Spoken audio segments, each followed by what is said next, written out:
هاوڵاتیان پێشوازی لە جەژنی قوربانی پیرۆز دەکەن، بەڵام دیسان لە سایە قەیرانی بێموچەیی و بەگیرفانی بەتاڵەوە. ئەمە جگە لە ناجێگیری دۆخی سیاسی هەرێمی کوردستان و نەگەیشتنە هیچ ڕێکەوتنێکیش لەگەڵ بەغدا. ئەم هۆکارانە وایان کردووە بازاڕەکانیش جوڵەیەکی سستیانە بێت و مامەڵەی کڕین و فرۆش سارد و سڕی پێوە دیار بێت. دابینکردنی پێداویستەکانی جەژن و پێشوازی لێکردنی بووە بە خەمی گەورەی خەڵک. ئەو خەڵکە ئەو مەغاز بێ بۆ بازاری باش. ئەرە وەڵا خواکان بسێنی شەو ئینشەڵڵا خوا تۆڵەی ئەم میلیتان لێسین بە حەوڵ خۆجی خۆ مەعاشیان بایە ئەگەر غیرەتیان بوایە بڕێ پارەکاری خۆیان لە خارج باو دەزی مەعاش میلیتان بای ئاوڕی خۆیان نەودای شۆڕشیان کرد درویان کرد شۆڕشیان بۆ خۆیان کرد نەوەڵ ئەو نان و ئاوەی مەدامن ئەوە خواجیان شۆڕشیان کرد خۆاتیان قەلانچە بیخۆردای. ئەگەر من پارەم پێ نەبێ ناتوانم شت بکڕم کە شتێشم نەکڕی کابرای دوکانداری شتەکەی بۆ نافرۆشێکەوەدە بازار خۆی پەکێکوێت لە بادەی مەسەلەی ئەم نەبوونی متمانە بەڕاستی من متمانەی ئەوم بە حکوومەت نییە ئەگەر موشەکەم نەداتێت چۆن ئەتوانم شتێکشمە بێ خەرج بکەم یانم بێ قەرز بکەم لە چی خەرجی بکەم کەواتە ئەو خەڵکە نەحەقی ناگرم کە کاتێک شت نەکڕێ.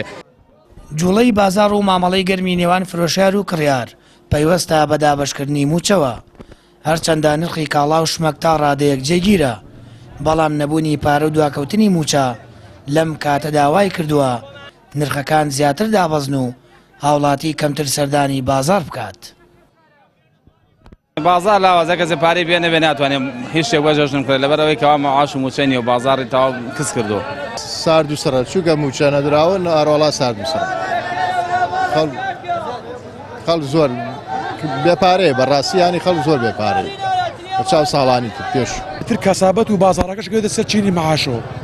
تۆ بزانی ئەم بازاڕیان پێکاتوە لە چی مامۆسایە پێشمەرگەیە وەزارەتی ناخۆی تر بەعام وەزارەتەکان کاسبی چینی کاسب کەمترە تا چین مەعاشخۆر جا بۆیە کەمونەوەی بازار و نەبوونی بازار ئیتر لەم عەرەبانەوە تاگاتە مەسەن دوکاندارێت تاگاتە زەڕەنگەر و دۆلار فرۆشێکیش ئەکەوێتە سەر چینی مەعاشخۆرەوە.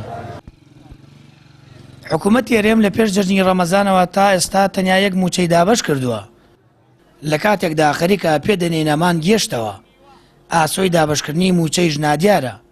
موچەخۆران دەڵێن حکوومەتێک کە نەتوانێت بۆ هەموو داهاتەوە موچە دابین بکات و خزمەتگوزاری پێشکەش بکات شکستی هێنا و پێویستە دەست لە کار بکێشێتەوە. سامان فەتاح، کەناڵی ئاسمانی پەیام، هەڵەبجە.